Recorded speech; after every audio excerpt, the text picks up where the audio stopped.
Yes. Yeah. Yeah, we'll start the session in 2 minutes, see if anyone else wants to join. Yeah. Sure. Yeah, thank you.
I think we'll start the session now.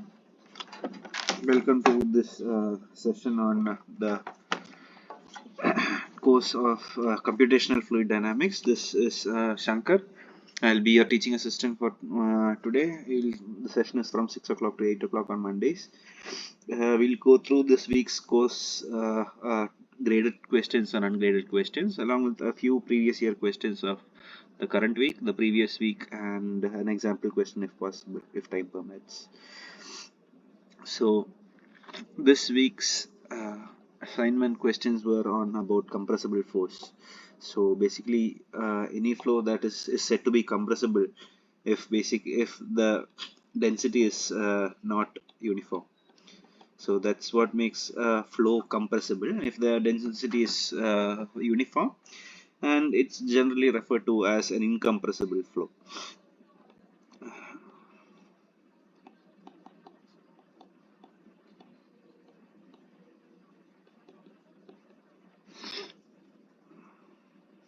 Yeah.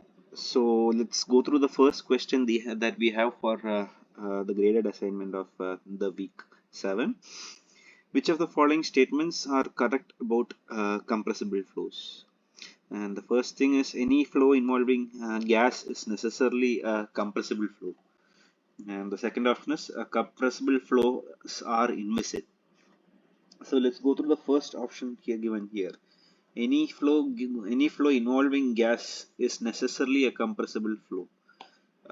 This statement is not entirely correct, as a gas phase fluid flow problem can happen in uh, very small speed, small velocity, where the Reynolds number can be considered almost zero.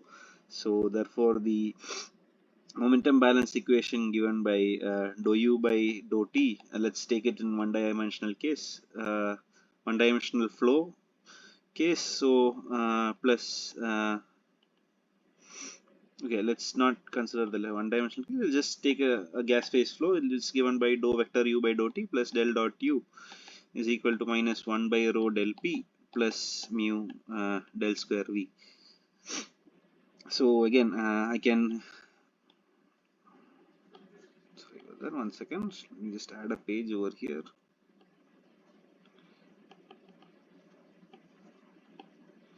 Yeah, so this I can rearrange to write it as dou, this is not mu, this is actually nu over here. This is the kinematic viscosity, and I can rearrange this to write in terms of del dot u is equal to minus 1 by rho del dot p plus del square v. If if the Reynolds number, if I can rearrange this, I can get an equation for in terms of Reynolds number as rho times the characteristic velocity times d, the characteristic length, by the viscosity, which I can, and thereby I can neglect these two terms to be zero. So these are the convection terms. If I'm neglecting the convection terms, I'll just there is again no minus 1 by rho over minus del p. Sorry for the small mistakes that I am making. Yeah, I'll get this equation as del p is equal to mu del square v. I can solve this equation and get the get a formula over here. So the point I want to make here is any flow involving gas phase is necessarily compressible is a wrong statement. And if the velocity is very low, we can neglect, basically these terms are also called as the inertial terms. This is the unsteady term, this is the inertial term.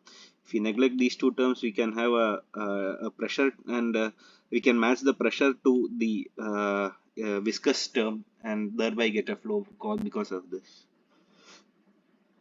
Second option is compressible flows are inviscid. First, we need to identify what this term means. Anybody wants to answer this? What do you mean by inviscid flow? No, zero viscosity. Yeah, the viscosity is zero. Again, same assumption applying to basically this equation number 1, or a similar assumption in the fact that the viscosity term goes away. So this goes to 0, and I'll still get a flow because of the other terms. Dou u by dou t plus del dot u is equal to minus 1 by rho del p. It's not del dot p, it's del p, the gradient of the pressure over that. So by looking at this expression, we can say that there is a flow that can be generated, and compressible flows are not inviscid over here.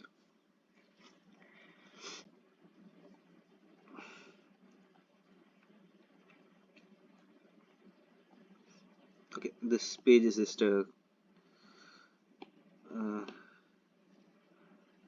repetition of the first question. I accidentally had copied it.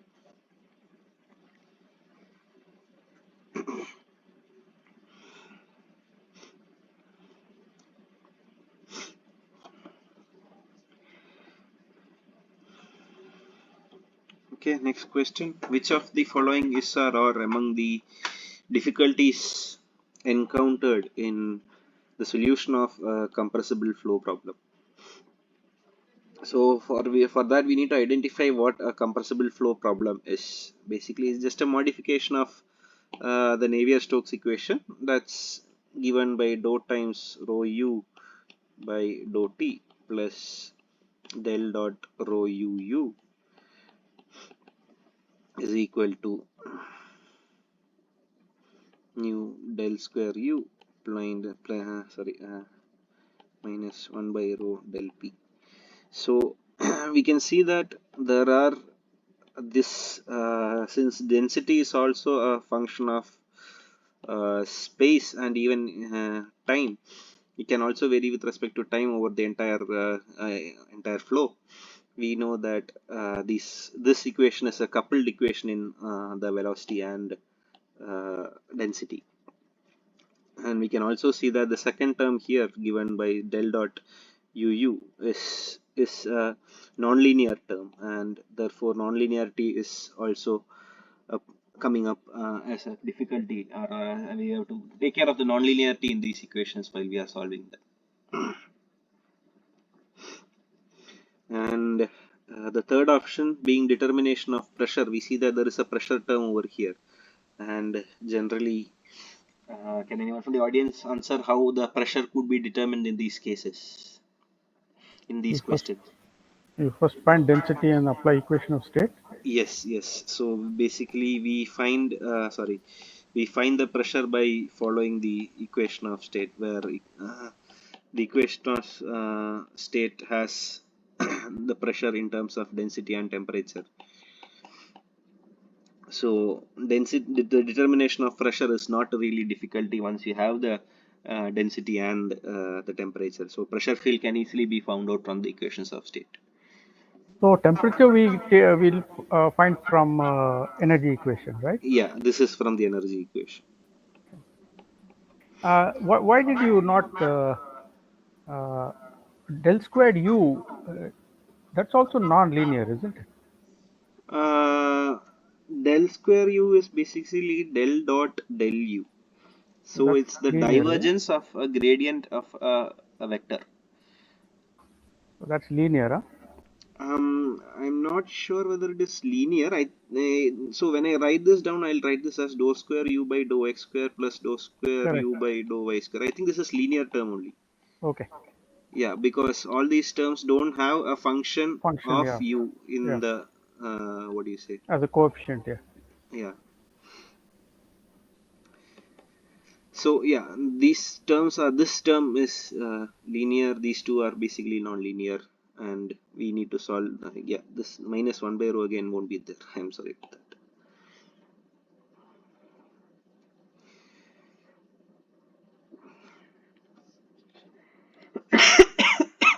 Yeah, sorry about that. Okay, moving on to the third question. Consider the steady compressible flow through the diffuser section of a circular pipe. So this is a circular pipe which has a varying volume over here, shown schematically in figure 7.1. The flow may be compressible because we need to find out why the flow may be compressible.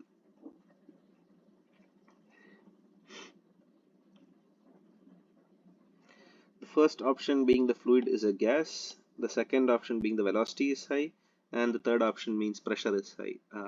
Can anyone from the audience give the answer to the question? See, here I had a question. I raised a question. Your correct Yeah, answer, I believe, is velocity is high. I yeah. agree, but one, two, and three put together also, in fact, it only reaffirms number two. Uh, yeah, but Like a high we gen. velocity, high pressure gas is Mhm. definitely compressible. Yeah, that's true. But generally, when the velocity is high, even for fluid, any fluid, generally when the velocity is high, we call that as a compressible flow. So basically, what we are trying to do is compressibility. I'll just write this down. Compressibility is based on something known as Mach number, and this Mach number is given by u by c, where u is the velocity field or velocity. I'll just not write this velocity field. I'll just velocity, the scalar component, or the, what do you say, magnitude of velocity, and c is speed of sound in the medium. Now, what is interesting is that we are not specifying whether the fluid is gas, whether the pressure is high in this dimensionless number. We are just concerned only about the velocity here. So, based on that statement alone, we can say that just because the fluid is a gas, we can't say it's compressible. Just because the pressure is high, we can't say it's compressible. But since the velocity is really high, we can say that the flow may be compressible. Yeah, my point was the way the question is worded. I I mean, see. you could say like one, two, three put together also. I mean, you can conclude that it's like it's compressible. Anyway, Yeah, yeah. There is some mismatch in the grammar over here, so yeah. I don't know how to So yeah, this what to is say just over my here. observation. Yeah, Yeah, that's what you're saying. I would agree to a certain extent, saying that just because the fluid is a gas, the flow may be compressible. We are not sure because we just need the pressure velocity yeah, term here. yeah. And just because the pressure is high, we can't just say that the flow may not be or may be compressible. But I'm just saying that only this the state the flow may be compressible should not have been used. Flow I think could be will be compressible because could have been the better term over here. Probably, the one maybe you could say exclusive or something. I don't know. Yeah. Yes, yes, yeah. That statement would have been better phrased over here.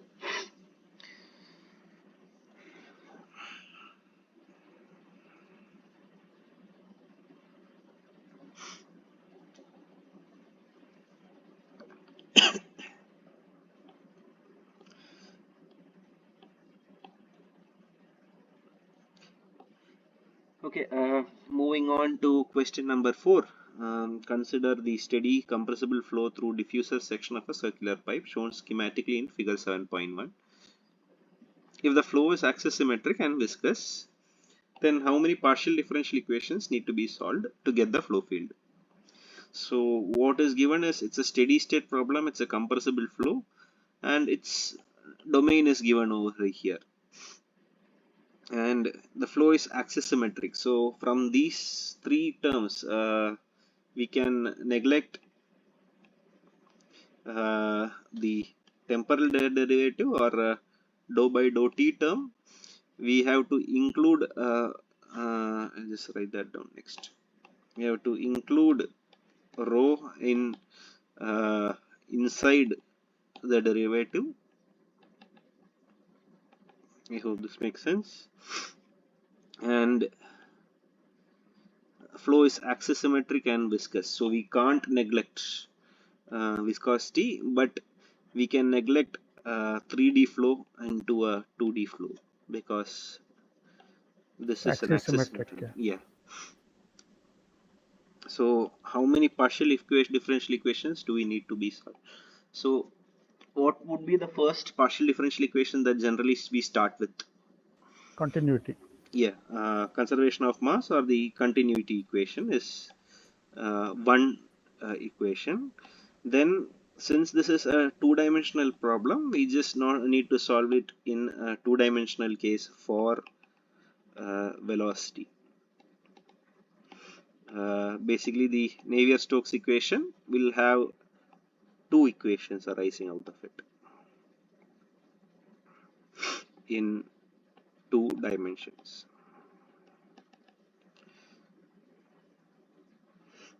It's not two dimensions each, it will be like one equation for one dimension. Yeah. And what would be the fourth equation we have to solve here? Energy. Yeah, basically that would be the energy conservation equation. So basically, what all are we finding here? Why are we don't know about the density variation. We don't know what the, let's say, u and v velocities are. We also don't know what the temperature profile is, and we don't know what the pressure is. So we see that there are five unknowns, but we are only solving four equations. Where exactly are we making a mistake, or are we at all making a mistake? Is the question. No, that's correct. Yeah. Yeah. So this is correct because we are solving how many partial differential equations? That's four from each of these four. And pressure we can find it from the equation of state. That's not a partial differential equation we are solving. It's just a complex algebraic equation or a non-linear equation that we are solving. It's not a differential equation. So the correct answer is 4 over here. Even if we use, say, cylindrical coordinates, it will still be 4, is it? Yeah, instead of finding u and v, we'll be finding it in r and theta. There is no variation in the z direction. Let's assume that this is r, sorry, this would be r, Z, no? Hmm. sorry, yeah, z and theta mean, yeah, there won't be any z and theta, yeah. I'm sorry about this, yeah. This would be r, this would be z. So it's not r and theta, it's r and z.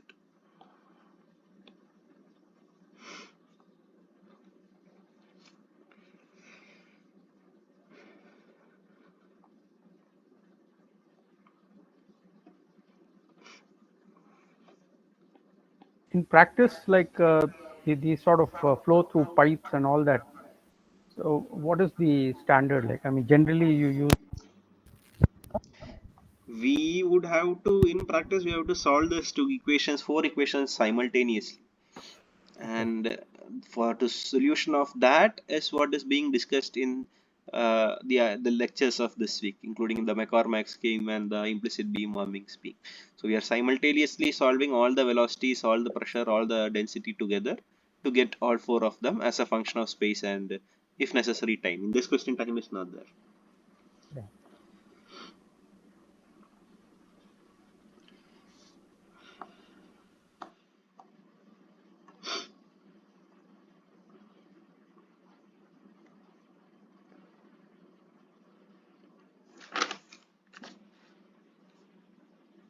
Just 1 second, please hold. Okay, the next question deals with the McCormack scheme. For the compressible flow, as shown in figure 7.1, which of the following statements is true about the McCormack method? I'll briefly explain what was discussed in class regarding the McCormack method. So this would involve a two-step process, which is explicit and has two. And the first step would be to find the predictor step. It's called as the predictor step, where uj n plus 1, let's assume that this is a two-dimensional problem for the figure shown in 7.1, so it becomes as uij n plus 1. The bar represents that it's the predicted velocity, and uijn minus, and uijn would be the actual velocity at the nth at nth time step, by delta x e I plus 1 j minus e I j at the nth time step,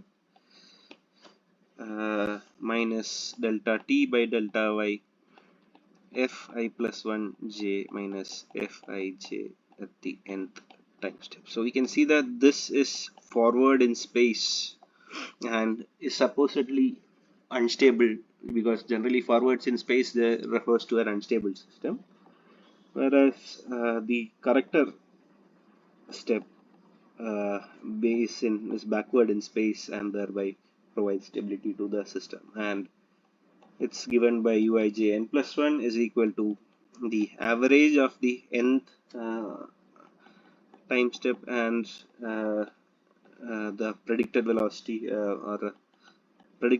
for the n plus 1 time step, minus delta t by delta x ei j n plus 1 the predicted, minus eij at the sorry ei minus 1 j at the n plus 1, minus delta t by delta y f I j n plus 1 minus f I j, sorry again, f I minus 1 j at n plus 1. So we see that this is backward in time over here, sorry, backward in space over here. So these two steps together complete the McCormack scheme. This is for a multi-dimensional problem, and these terms eij and fi plus 1j are all described in the lecture that has been uploaded by for this week. So I'm not going to explain that right now.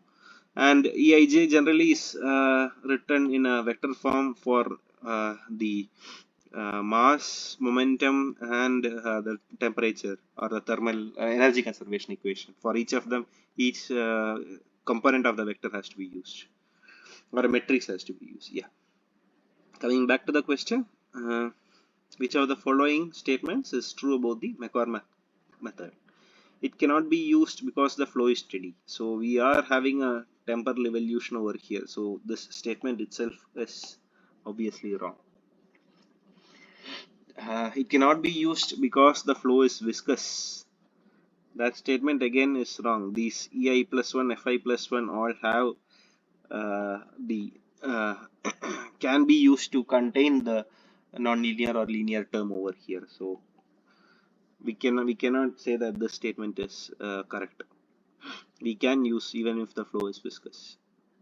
And option 3, it cannot be used because the method can only be used for Cartesian coordinate system. Again, that's wrong. We can do the entire analysis for what do you call cylindrical coordinate or an RZ coordinate system where this is R and this is Z, and we can be able to solve it. So the answer is none of these statements make sense or is correct about McCormack method.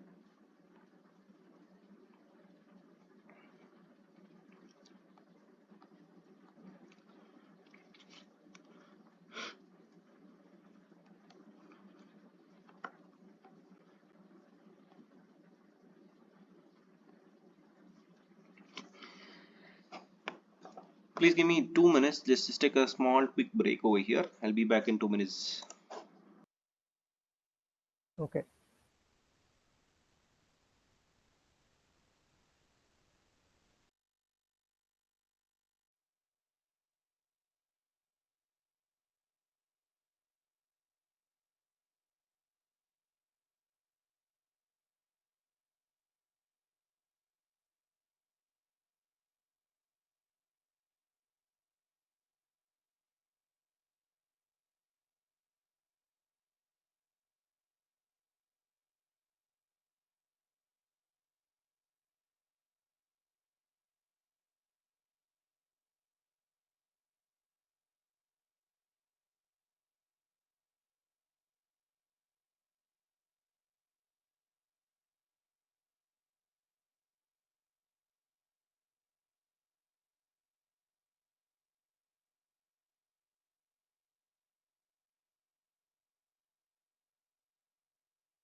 Okay, we shall resume. Sorry, I'm having a slight fever, so I need to stay hydrated right now. So that's why I take this couple of minutes in between questions. Moving on. Sorry to interrupt. Can I get a couple of minutes? If you don't Sure. mind. Yeah. Yeah, yeah, sure. Yeah. We'll resume in 2 more minutes.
Yeah, sorry, I'm back. Yeah.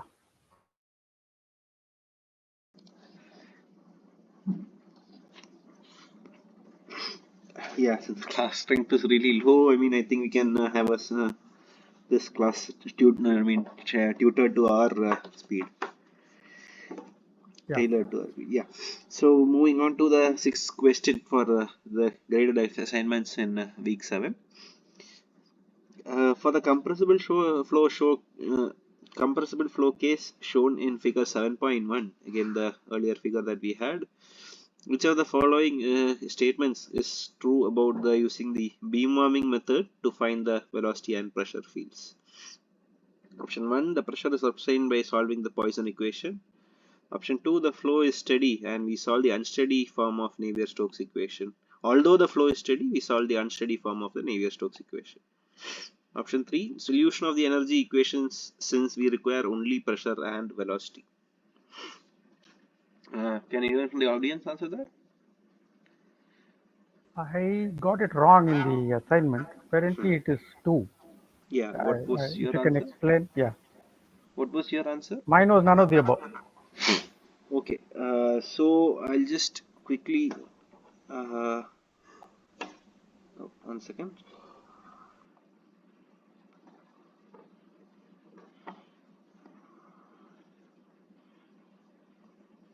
Mm, please hold.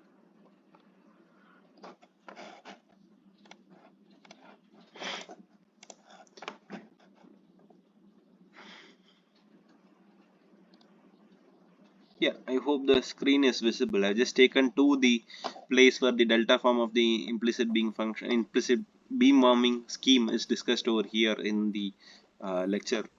Yeah, I can see it. Yeah. Yeah. So here what is done is basically we are solving uh, the two uh, equations. We are solving all the equations here in these two steps as follows, same as the similar to the McCormack scheme. Sorry, except that this is done implicitly, and we are doing at the nth and n plus 1th time step. The delta u refers to that at the nth and the n plus 1th difference between the nth and the n plus 1th time step, if I remember correctly. And we are again using the equation of state, if I equation of state to find the pressure rather than solving the Poisson equation. And basically Poisson equation is given by del square p equal to 0. That's true for any hydrodynamic problem, and that's not how we get the pressure over here. We won't be able to do that. And the second option is, although the flow is steady, we solve the unsteady form. So even if we have a steady state problem, what we are seeing here is delta t by 2 and a power n and n plus 1, and then we are solving this way, because we find it, what do you say, in the n plus 1, and the difference between the n plus 1 and the nth time step is what we are moving forward with. So the second option is correct. Although we are actually having a steady state problem, we are incorporating the time derivative into this and for solving it unsteady form of the Navier-Stokes equation. Basically, we are doing just an iteration based method to find the answer over here. And option 3, solution of the energy equations since we require only velocity and pressure field. That statement is again uh, wrong, since we need the since it's a compressible flow, we need the density as well. So just the energy equations won't give us the complete formula over here. So just stop sharing this screen and come back to this one.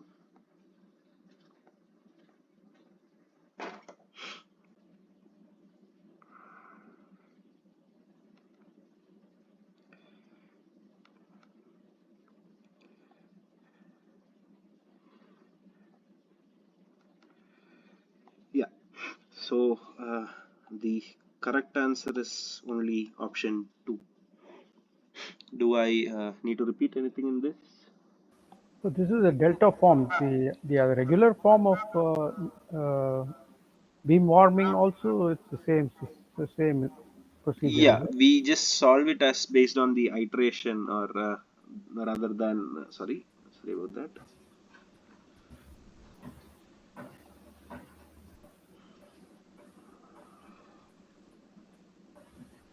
Uh, One second, please. I'm just trying to figure this out.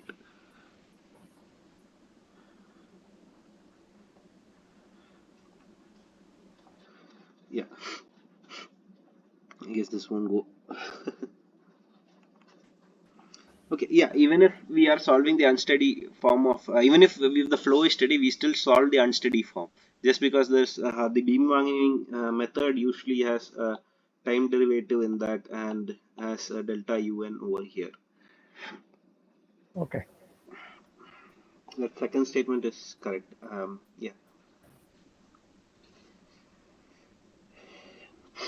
Moving on to question number 7. Which of the following statement, this is not statements, it's just statement, is true about the McCormack scheme?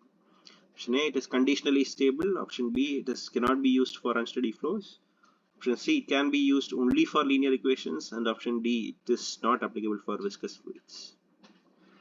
Very straightforward question. If anyone wants to answer this. This condition is stable Yeah. because it's implicit, right? No, it's explicit. Explicit, sorry. Yeah. Huh. So as I have saying here, this is an explicit scheme where all the values found here are in the nth time step, and therefore, as the case with all the explicit or almost all the explicit scenarios, we have a conditionally stable system, and we see that we have a time derivative over here, which means that we are solving an unsteady problem. So option 2 is wrong. It can be used only for linear equations. That's also not true. This term E and F, if you find out, if from the lecture it is given that it is basically rho u minus tau ij, something like that will come. I don't remember exactly, but yeah, my point is Eij and Fij are nonlinear terms or coupled terms and can be used here. No, sorry, are coupled terms but nonlinear again. So this statement is also wrong. And option D, it is not applicable for viscous flows. As I had mentioned, the E plus 1 Fi plus E and F can have viscous terms included in them. Therefore, option D again is wrong. Implicit flows are unconditionally stable, right? Generally, implicit schemes are unconditionally Yeah. stable, and generally, explicit schemes are conditionally stable. Conditionally stable. Yeah. Mm. Although I can't overgeneralize it, but to an extent, we can Yeah. rule of thumb we can go forward with it. Yeah. It can be either be conditionally stable or conditionally unstable, or sorry, completely unstable as well. So we need to figure that out, do the stability analysis, and then come back to guarantee whether the scheme used here is stable, unstable, or conditionally stable. Correct. Yeah.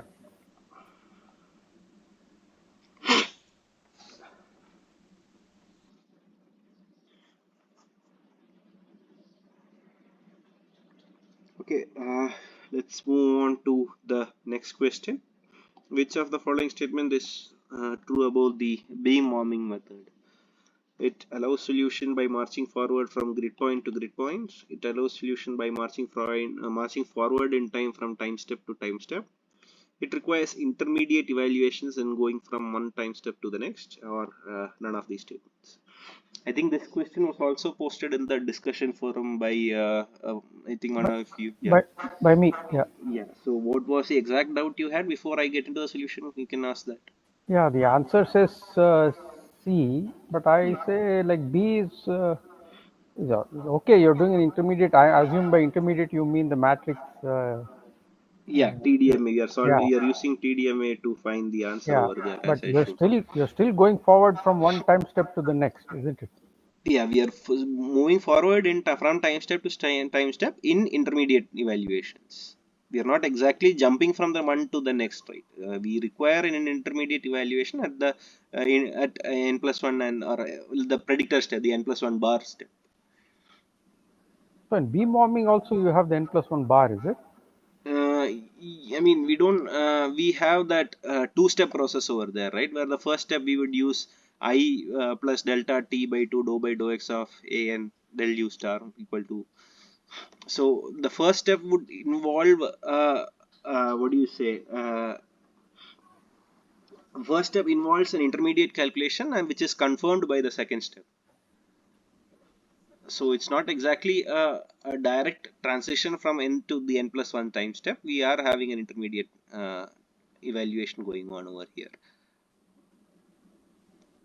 But I mean, I get it, but like B is you're also going from one type time step to the next. I In mean, intermediate method, like we are not directly going from the first time step to the next. Is we are not marching forward directly from one time step to another. Okay, I would say that what you are saying makes sense, but among the options that's given below, option C would be the most appropriate at least. so this corrector predictor is I thought it was for the McCormack, no? McCormack scheme only, not for the, I'm sorry, I misspoke over there. It's not a Yeah. character predictor step, it's just a two-step process that's happening here as well. I, yeah. So here there is no corrector predictor step, no, in the beam warming. No, it's not a character predictor step, it's just a two-step process to find out this one. Means you got to put together the matrix and Yeah, find. we have Yeah. to find, we have to use you the TDMA and Thomas algorithm for Right. that. Yeah. So yeah, so we are since we are solving it implicitly, we are not going from grid point to grid point as well. We are solving it together to find the uh, solution in space. So,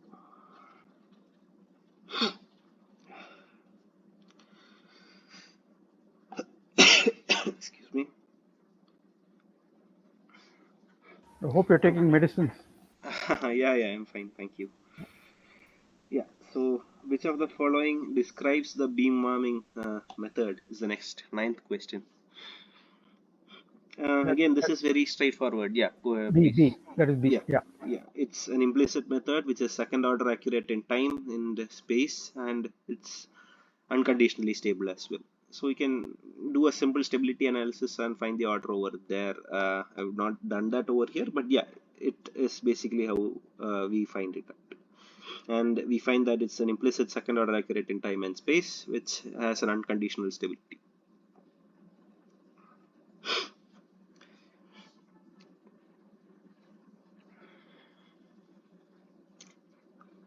Okay, moving on to question number 10. What are the advantages of the second beam warming method over the McCormack method?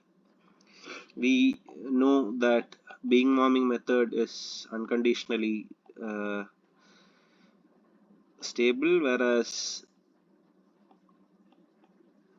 this is only conditionally stable. And because of this particular statement, what we have is we can use larger time steps and which we can't use for McCormack's method, and therefore among all of the equations given here, it is applicable for coupled equations. The schemes beam warming and McCormack is used for coupled equations, nonlinear equations. It is applicable for viscous fluids. Both of them. Oh, sorry. Uh, yeah, both of them are applicable for viscous fluids. It's not just the beam warming that's available. It accounts for nonlinear effects. That again, I just made the statement that all of them, both of them, can be used for nonlinear terms, and not just the beam warming method. And ultimately, the only option that's remaining is, as I said before, a larger time step can be used because of the unconditionally stable nature of beam warming method as compared to a conditionally stable method, conditionally stable scheme of McCormack method.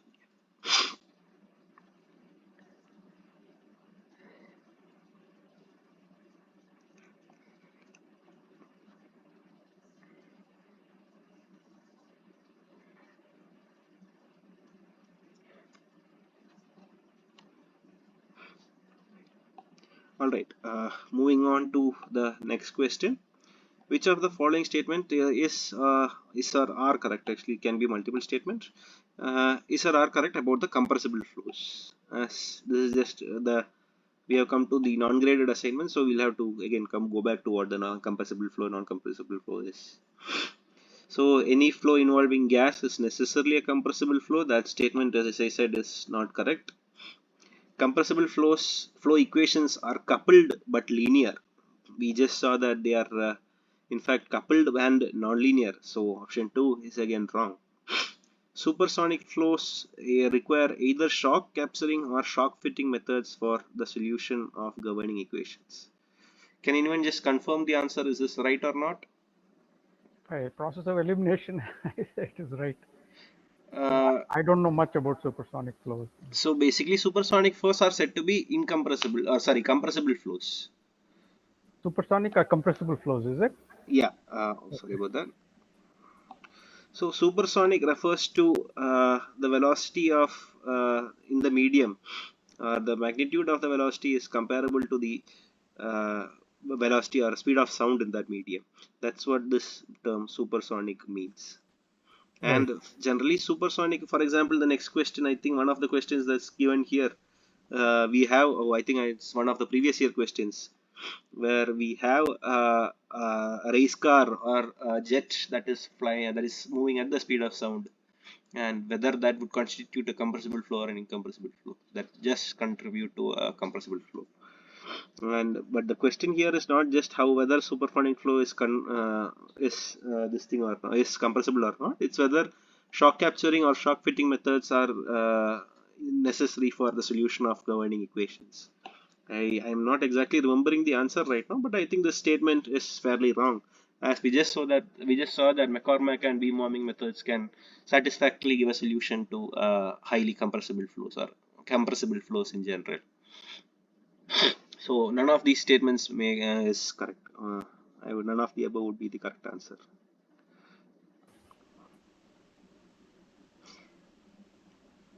Okay. Moving on to question number 2. Again, we have just solved this multiple times over here. Which of the following statements is true about the explicit McCormack scheme? It cannot be used for nonlinear equations. That is wrong. It cannot be used for viscous fluids. Wrong. It cannot be used for unsteady flows. Again, it's wrong. So the correct option is none of the above. We have just seen how we can use it for nonlinear equations, viscous fluids, and unsteady flows.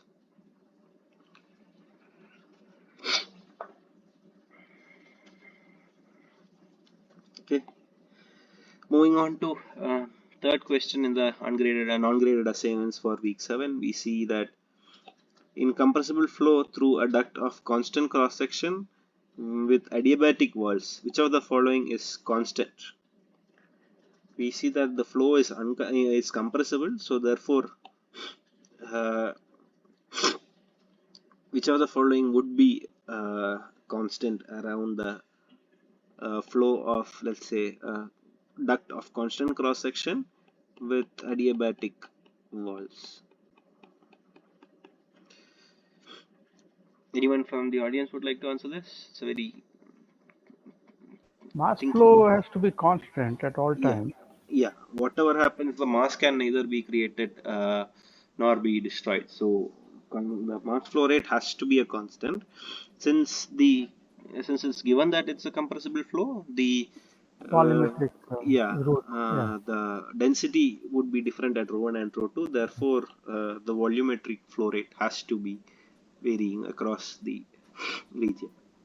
And similarly, the pressure gradient need not be uh, linear, as we have solved for compressible flow where delta P after a fully developed flow has to be a constant. Fully developed laminar flow has to be constant. The pressure gradient across this is a function of temperature and sorry, the density. So we see that the pressure gradient also will be a function of these two and cannot be a constant. If we are taking rho 1, rho 2, and rho 3, delta P across the points 1 and 2 will not be the same as delta P across the points rho 2 and 3. We cannot say that with full guarantee. That's within Uh, the flow, right? Pressure, Within the pressure gradient flow, within the flow, yeah? yes, yes, obviously, Yeah. we are talking only within the flow. Yeah. Yeah. And enthalpy also, since it's a function of pressure temperature. and density, enthalpy also will not be a constant. It will also change as compared to this statements. So the only option correct here is the mass flow rate.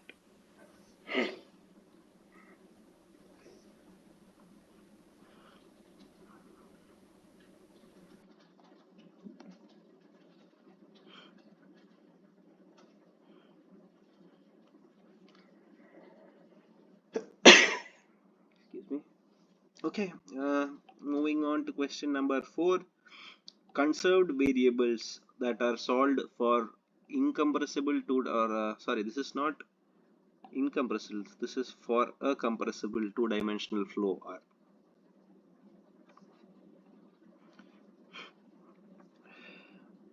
That would This be is, C. yeah, C. this is option is correct answer is C. This is taken directly from the lectures that have been given. So we can see that conservation of velocity does not make sense. So option 1 is sorry, option 1 is wrong. And conservation of enthalpy, we just said that enthalpy is a function of pressure, so we can't say that.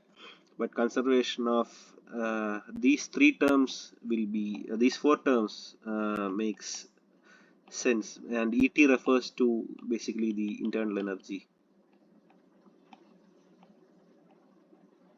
or let's just call that, instead of internal energy I can call that as thermal energy. So option C is the correct word, the correct answer here.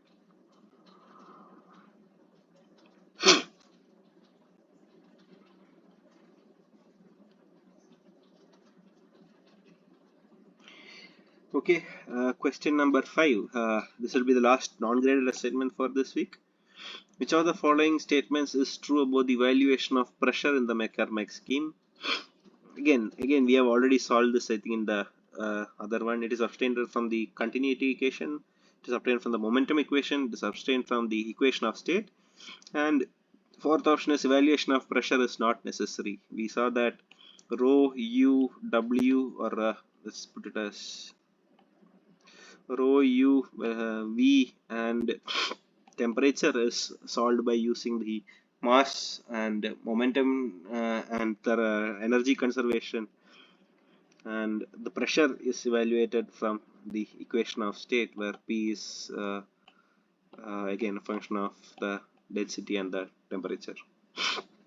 So option C is the correct answer. Yeah, I guess we have come to the end of uh, the graded and ungraded assignment questions. I still have a few more previous year questions to discuss, but if you have any doubts, I can stop this and clear all those first. Now you can go ahead from my side. Yeah, Yeah. Then we'll just take a couple of minutes break sure, over at this sure, point. sure.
Okay, I can resume doing a few more problems and see if we'll be able to solve them on our own.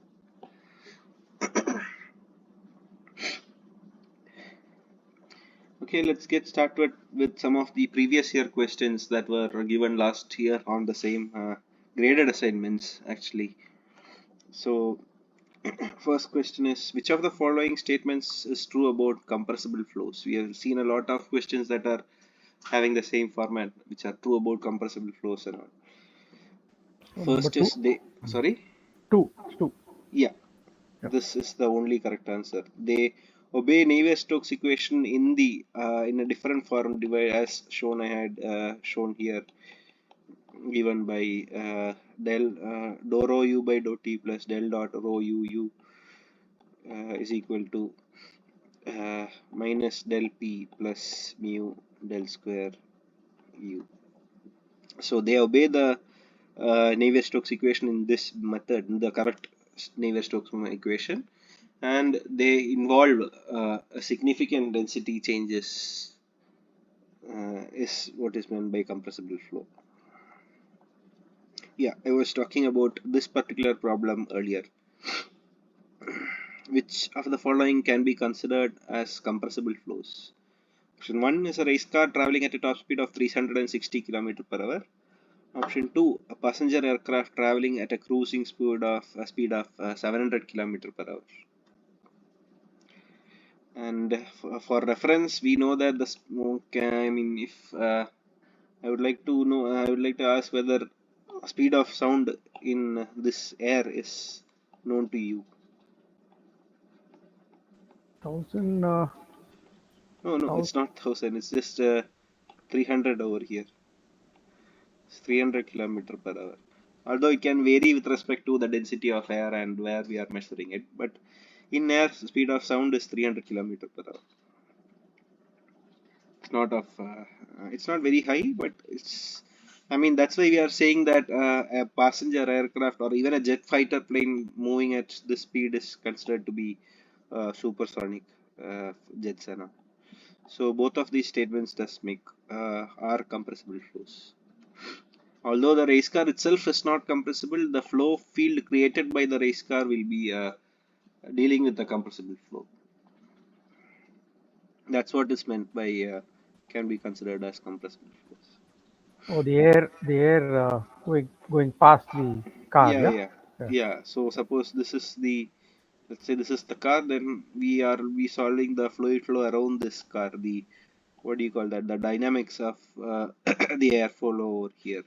When we solve this fluid flow field, suppose the car is moving in this direction, then we'll be solving for this flow field, and this will be a compressible flow. But nowadays they're designing cars, which are aerodynamic and all that. Yeah, yeah, yeah. The aerodynamics of this will be the most. Yeah. Even flights which have that thrust lift and all will be Yeah. engineered based on this setup.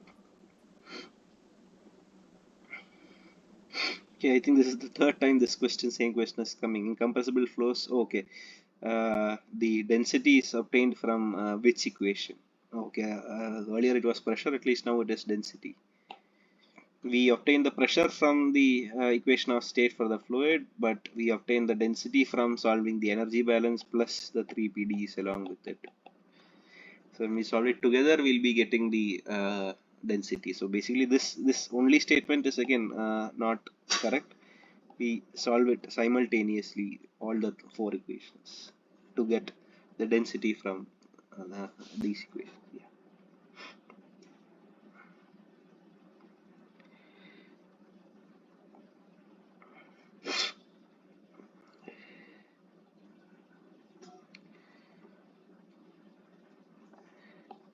Okay, moving on to the next question. The numerical solution of compressible flow problems needs to account for which of the following? The truncation error and the nonlinearity. Can the audience answer the question? Mm, Option 1, option one for 2, sure. both, or none. One, I would say. Actually, the correct answer is we have to include both the truncation Both, error huh? and the nonlinearity since this is a compressible flow problem. So the Correct answer is both truncation error and the nonlinearity has to be accounted for while solving compressible flow problems or while finding numerically solving the compressible flow problems. Why do you say compressible? Compressible as in the density is not constant, or high velocity problems. And we saw that in the Navier-Stokes equation, we saw that there is nonlinear and coupled terms coming up. So we need to account for that nonlinearity in that Navier-Stokes equation and all. So incompressible makes those equations linear, is it? No, no. Incompressible and non-convection term generally makes it linear, right? So even if you are having a steady, okay, I'll just take a new page for this. Let's assume a steady incompressible flow. We'll get this as what do you say? It'll be dou Del u by. dou x. Yeah. Just write it in the vector form. It'll be del dot u will be is equal to nu del square u plus not plus, it will be minus del p by things del dot uu should come. Yeah. So we see that Yeah. huh, Sorry, go ahead. so when we try to solve this equation, we see that this term is still nonlinear. Correct. Correct. So if we consider the density to be insignificant, or even if we consider low Reynolds number cases, we can generally neglect convection. So we can therefore equate diffusion to source. So such problems are the only ones that are generally linear. So we'll be getting yes, a u over here. So we'll be just equating del square u, or won't be mu also. You can directly substitute mu over here. Del square equal to del p. When we solve this equation, this would be a linear equation. Correct. Yeah, so only this particular specific case we would find it to be Linear. linear. Yeah. Otherwise, this would be a uncoupled equation, or it won't be a coupled equation in rho and u. It'll be a nonlinear equation, but an uncoupled equation over here. So what was our question actually? Uh, General The numerical. numerical solution of compressible flow problems needs to account for which of the following. Numerical solution basically deals with And truncation not. error. Compressible flow deals with the nonlinearity. Sorry. Well, I mean, even if you're solving analytically, you still have to take care of non-linearity, isn't it? You're asking for numerical solution. Yeah, we are solving compressible flow problems and we are having a numerical solution. So So the that, numerical solution, sorry. yeah. So numerical means I would say only one. Right? It means truncation because non-linearity comes even in analytical solutions, isn't it? Yeah, it does come up in analytical as well as a numerical solution. When Yeah. we are solving for compressible flow problems, we do need to account for the nonlinearity. Is what I'm saying. Yeah, but here your question is numerical solution of compressible flow. I mean, yeah, I mean that statement Like, can be read like that and this way, right? yeah, So they I are mean, asking in general, so numerical yeah, solution, compressible flow problems. yeah, okay, Yeah, not just the numerical solution of any compressible flow problem also need to account for that only. So when we do the numerical solution, we can't decouple, we can't linearize the terms over there and do right. We still need to consider the nonlinearity while solving it. yeah, I get that. What I'm saying is the way it's worded, it looks like what Uh, is unique about numerical solution, which is not there in the analytical solution. yeah, that I may mean, be that's the way I ambiguous interpreted over it. there. Yeah, right. Yeah, that may be ambiguous, but yeah, what they have asked right now is for the solution of the compressible flow Yeah, problems. okay.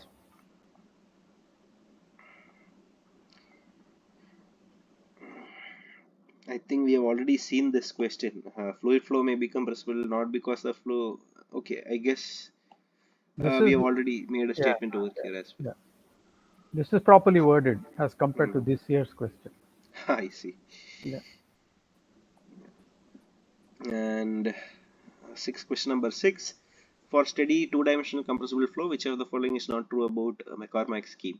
It can be used despite the flow being steady. It can be used despite the flow being viscous. What is the correct answer here? We have already gone through it a couple of times.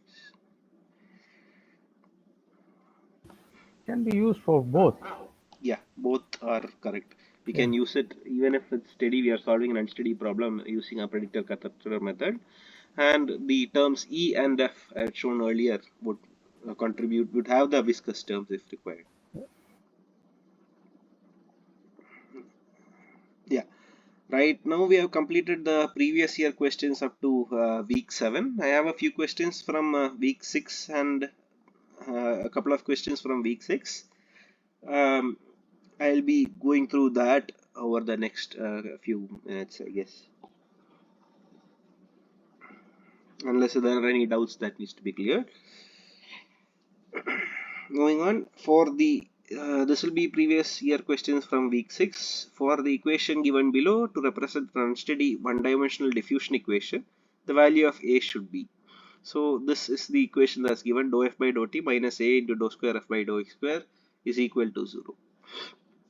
Let's find out what an unsteady the one-dimensional diffusion equation would be in terms of velocity.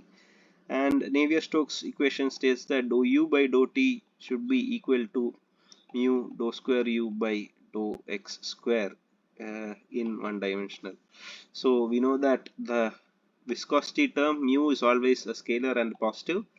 Therefore, dou u by dou t minus mu dou square u by dou x square should be equal to 0. Therefore, the correct answer here would be, A less than 0. yeah, A less than 0. So these two statements don't make sense. Excuse me. Okay, these next few questions are generally related to the figure that's shown here, and that's also, we'll see how the questions turn out. Consider the numerical solution and the initial condition given in figure 1. This is figure 1 for a one-dimensional unsteady problem. Which of the following statements is true about the partial differential equation that is being solved numerically? The partial differential equation is a one-dimensional wave equation, one-dimensional unsteady diffusion equation, and it's an unsteady convection diffusion equation. So from this state, from looking at this is a velocity versus time. We see that u at initial was a pulse or a step input over here,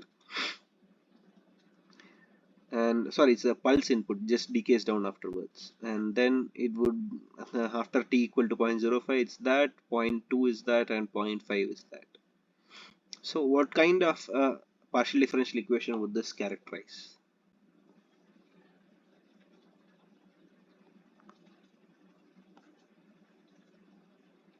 I don't know. Okay, so what we can see here is that this is a very interesting question in the sense that the graphs over here end up diffusing over the time. So at from t equal to 0 to t equal to, let's say, 0.5, we see that the graph, the velocity curve or whatever it is, concentration or velocity or whatever it is, it diffuses over the entire time period. So we can say that there is a diffusion term associated with it. And since the velocity is varying with respect to time, we can say that it is a one-dimensional unsteady diffusion equation. Because let me just rephrase it. So this was the initial velocity, which gets diffused like this, and like this. And if I bring it onto a single curve, I'll get just redraw that over here. So yeah, the blue one would be like this. Okay. Excuse me.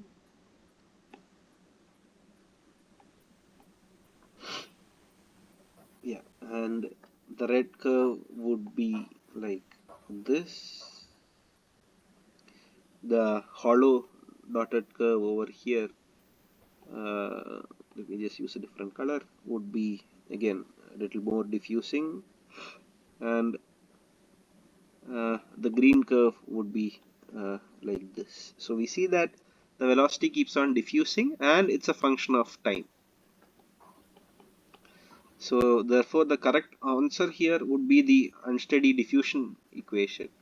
And unsteady wave equation refers to dou u by dou t plus I think it was k square or k or whatever it is, the spring constant times dou u by dou x is equal to 0.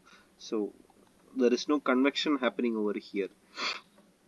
And option C is not an unsteady convection diffusion equation, it's just an unsteady diffusion equation. I hope this theory makes sense to the people.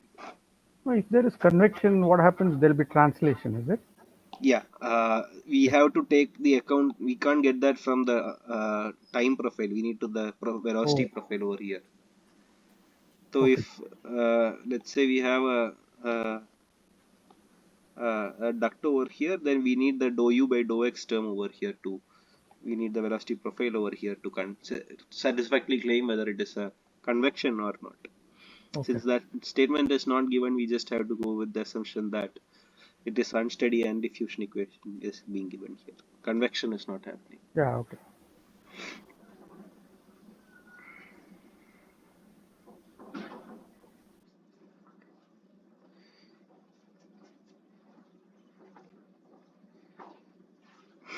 Okay,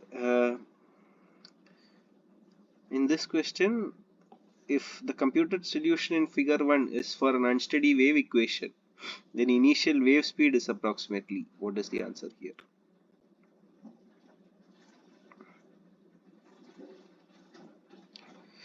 So we see that for t equal to 0, the initial time period is given by this, and the maximum velocity here is 1, and it's given over a region of 0.1 seconds. So the initial wave speed would be just this one, 1 meter per second over here. All they have One, asked is, yeah, one by point one, no?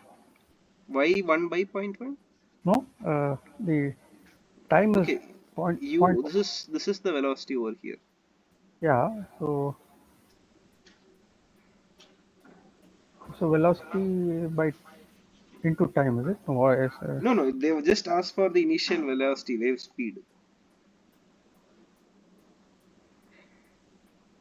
oh, okay.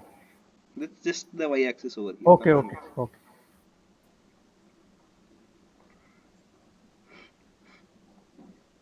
Okay, if the computed solution in figure 1 is for unsteady wave equation, the numerical error is said to be, basically it's not be getting dispersed, it's getting diffused over here. What we see is that uh, the wave over here is getting more and more. If it's dispersed, then we won't be able to find it from the u versus t. We need the u versus x over here. Well, then we can satisfactorily claim it to be dispersive.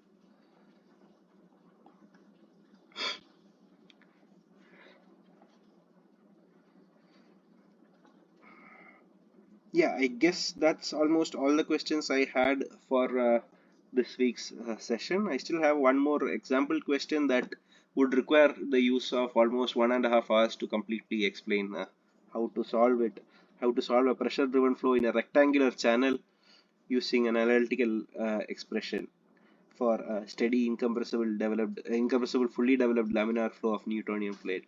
That this comes from, I think, week number 3 over here, where we have solved that numerically using the elliptical boundary conditions and elliptical partial differential equations. But if I start that now, I think I'll be exceeding the time limit by at least half an hour.